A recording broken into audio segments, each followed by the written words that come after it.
How's it going, guys? Welcome back to the channel and welcome to a new video. So in today's video, we're going to be back on the 2018 Hellcat Challenger. We're going to be working on this quarter panel here. It's about time that we get this thing changed out. We got a new one ready to go on already, so I am going to get this drilled out, get it removed from the car. Then we're going to start working on the rear body panel, get that all set up, get everything squared up in the back, welded in, and then we're going to start getting the quarter welded on the car. So without further ado, let's jump into it and get this thing finished up.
Got the quarter panel removed, everything's taken out here. We got all the extra foam out of here. We will be putting foam back the way the factory did with flutter foam and rigid foam once we put this quarter back on.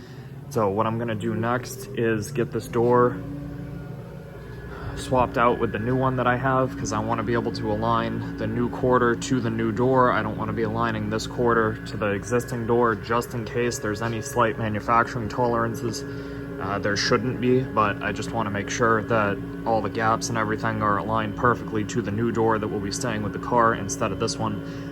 We did go ahead and test fit the hood, and we got one fender on here already, just for lining up purposes. I haven't put this fender on yet because I need access to the bolts at the front of the door in order to remove them, and the fender blocks access there. So once I get the door changed out, I will be putting this fender on as well for a test fitting as well. And then we're essentially going to have a new completely black side of this car with all new parts, and then we'll get it painted in after. But for now, going to get this door swapped out, and then we'll start measuring up the section locations on the new quarter panel. I will not put it in until I have the rear body reinstalled. I got it right here ready to go in. So after the door comes off and gets swapped out, the next thing we're going to jump on is getting this rear body set in the car, getting it lined up, make sure everything is test fit properly, and then getting it welded in. And then we'll go ahead and get the taillight pocket in as well. The quarter panel kind of wraps around the taillight pocket where it fills out this area right here, so we need to put it on first. And everything is layered starting from the rear body, then to the taillight pocket, then to the quarter. So that's our starting point for the rear end, and we're going to jump into doing all that right now.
rear body panel is completely welded in all the way around. I am gonna continue on working on the taillight pocket and the quarter panel extension support that's gonna go down here. We're gonna get this finished welded in. I've got just a couple spot welds holding it in here just for alignment purposes here and up top, and then I am gonna go ahead and get the quarter extension welded in all the way around the bottom and to the bottom of the taillight pocket, as well as to the face of the rear body here. So then we'll have fully rebuilt structure here, and then we'll be ready to get the quarter panel, which I've already prepped in the corner over there, get it installed, and we've got our weld through primer laid down on the weld zone, so we should be good to go, and everything is pre-trimmed. Got the rocker cut, the B-pillars cut, and the quarter itself is cut to fit up top. We'll get everything prepped up, get the quarter fit, and we should be good to start getting that welded in as well.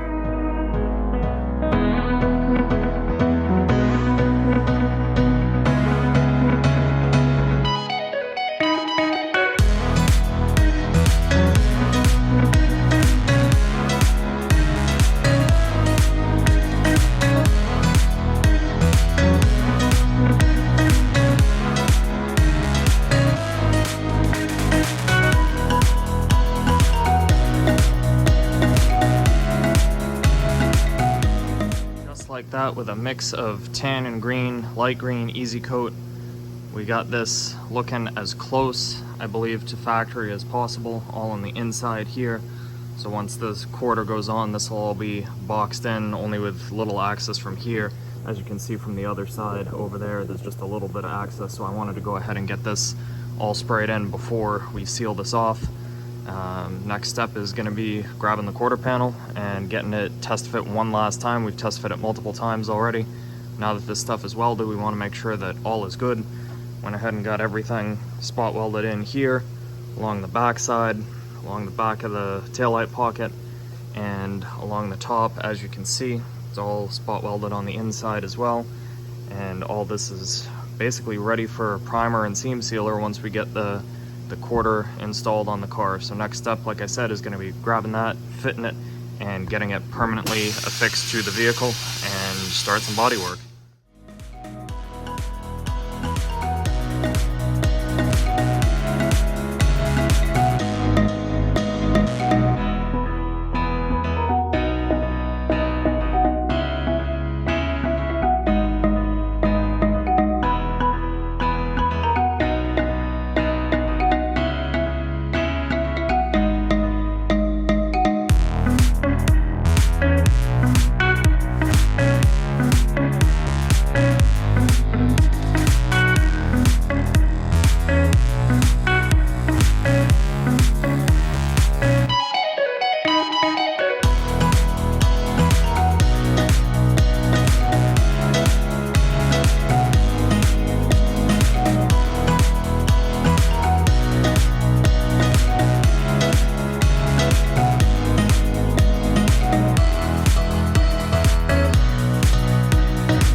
guys, everything is welded up on the quarter here. We got the two butt joints done here and on the bottom on the rocker, and everything is spot welded in, same as factory, all the way around, all the way down the door jamb.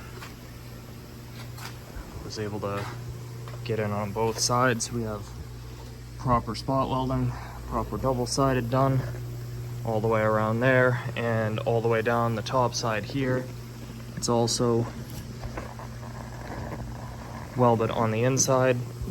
So we've got all that taken care of. Got the wheelhouse all taken care of here. The rim of the quarter is all set. Got this panel bonded and double-sided spot weld like they do from the factory on the inside. And we've got it plug welded down bottom and around the back as well. And everything is good to go. I'm gonna pull this retainer off. I did off camera do a bunch of test fitting on the rear bumper. We had done it before. I just wanted to do it again after everything was welded, make sure it was good. Everything fits. Tested both taillights, tested the bumper cover. Everything's lining up great, and all the gaps are good with the quarter and the trunk and with the bumper when it all closes up. So I'm really happy about how everything turned out here. I'm gonna get this retainer pulled back off. I'm gonna get this trunk gasket pulled off, and then I'm gonna start doing the exterior seam sealer on the rear body and the quarter. I'm gonna wait to do the interior seam sealer for the moment because I do have to spray some e-coat on the inside of the rear body here so it matches the trunk floor and everything else the way this is set up in here. We got to have that looking correct and as close to original as possible. So we're going to get that sprayed in, and then the outside of it just gets painted with the regular body color of the car from the factory. So we're going to go back and replicate that technique the same way, probably with the same flat or eggshell type clear that they've got up here on the rear body, the same way they did it. Whether they have clear on here or just base from the factory, I will go back with flat clear just to make sure everything's extra protected, the same way I did on the underside of the floor pan like you saw in the last video. So I'm going to get this all seam sealed in. Going to do all of our initial sealing, and then we'll come back and do all of the beads where applicable. So it's basically up the side here, down the side of the rear body.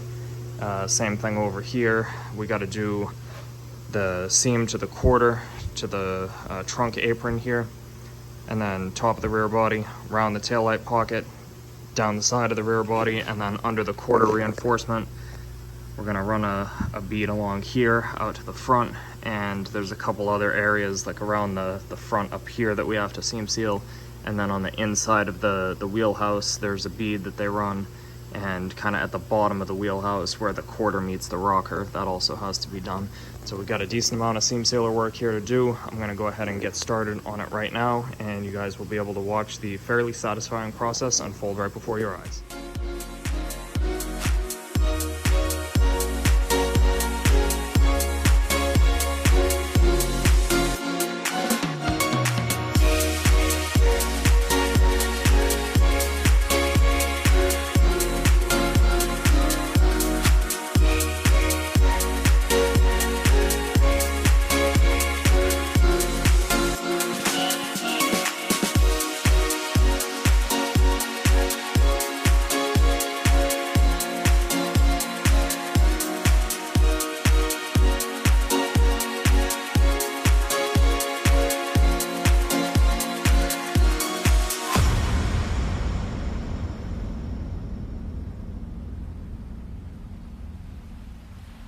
Next up, we're going to start disassembling this door. As you can see, when the old fender got pushed back in the accident, it did chip the edge here, so we got to get this repaired and get this prepped for paint as well. So we're going to get the mirror, the handle, the moldings, all the interior trim out of the way so we can do the body work on that area, get it fixed up, and get it primed, ready for paint. Also going to take this fender back off so we have access to fix that. So let's jump right in and get this thing taken apart.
The exterior handle on the Challengers. I know these can be tricky sometimes because some people don't quite know how to do these.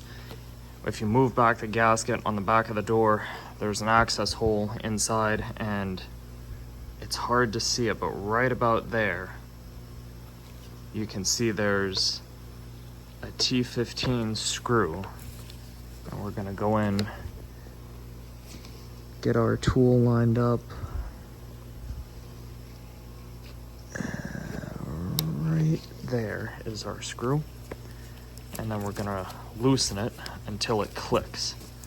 And once it clicks, that's its sign that you're finished loosening and no need to turn anymore. And it is a long screw, it's about 1.5 inches long inside the door. And then it starts to tighten up a little bit. There's our click. So we're gonna stop loosening it, and then this should be loose and ready to come out. The front side of this handle does get stuck, so you push up on it and it should come right out like such. I already disconnected the wiring connector from the inside of the door. There is maybe I can find it. Yeah, there's one wire.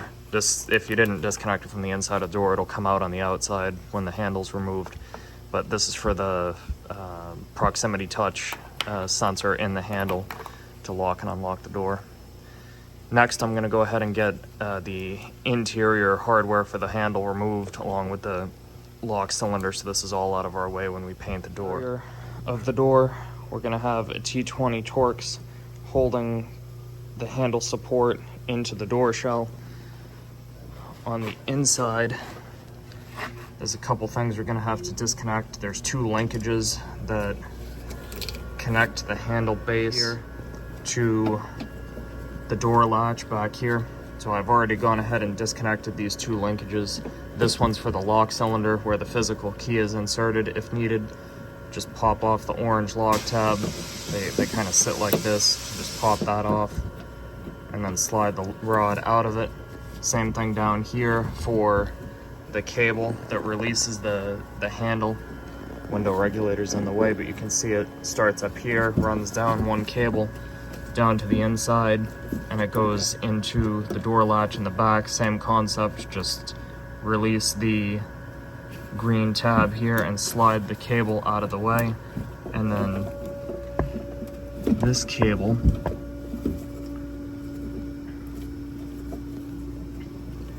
should slide out of the latch itself.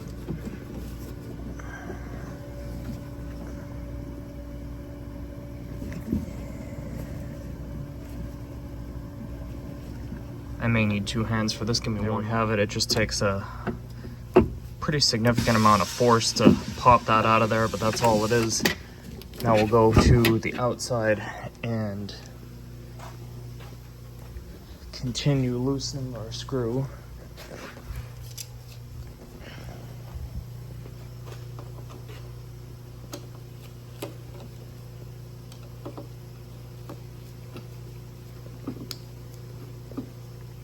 Looks like the door skin is slotted, so that should allow us to reach in and grab the handle base without unscrewing the screw all the way and dropping it in the door, and separate it from its mounting point on the door shell.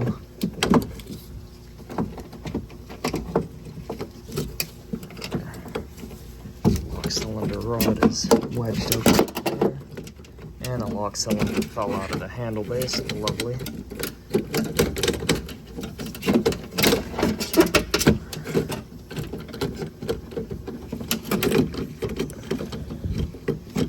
And what have we here? There's another, there's a clip for the wiring harness on there. Let me remove that real quick and we'll join you back. I found the easiest way to get that clip off of the handle base was to come through the outside actually and remove it this way. This wire also wraps through the handle base. There's a kind of a little clip channel system right here that it goes into. It's So you got to remove that as well. And then we are free and clear to get that out of our way. I am going to take the lock cylinder and reinstall it into the base just so it stays all together as a unit. And we'll put that over here with the rest of our door components. Feed our harness back into the door, and next we are going to remove this belt molding. I know somebody has been here before on this door. The car was hit in the fender, I saw on the Carfax, and I did see when I took the car apart that there was a replacement Mopar fender on here, and I can see signs that this door was painted. The quality of the clear kind of in the center of the door is not the best. There's a lot of orange peel, more orange peel than the factory paint has. It's a little dry, and you can tell right here there's some funkiness going on with the paintwork of whoever worked on the car in the past. So my hope is that there's no funny business with the belt molding going on here. I did also notice the remains of a Mopar part sticker on the forward door seal here. So this belt molding should just come right off, provided there's no glue or anything funky done to it, which there may be. Give me a moment. I'm going to see if I can remove this thing without... Oh, might actually be cooperating with us. If I can remove it without any severe injury to myself or the car. Oh yeah, there she is. And there's one little clip at the back. Did somebody break the clip?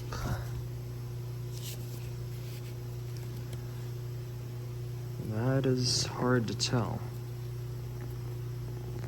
I will have to check out the other side that hasn't been messed with and see. But as easy as that, the driver's side door is disassembled enough where it can be prepped for paint, and we can paint the entire panel and clear the entire panel so we can provide a good paint finish to the door with no chipping, peeling, other issues down the road. Fairly easy disassembly. Now we're just going to get that fender off, and then this car is ready for bodywork and paint.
Guys, that is going to be the end of today's video. Got a lot done on the Challenger. I'm super excited to get this thing painted in the next video. I think it's going to look great once it's all one color again, and I am super excited to see how it turns out.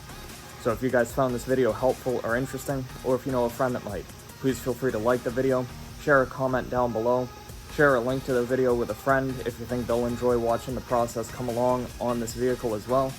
And as always, you guys, thank you so much for watching, and have an awesome day.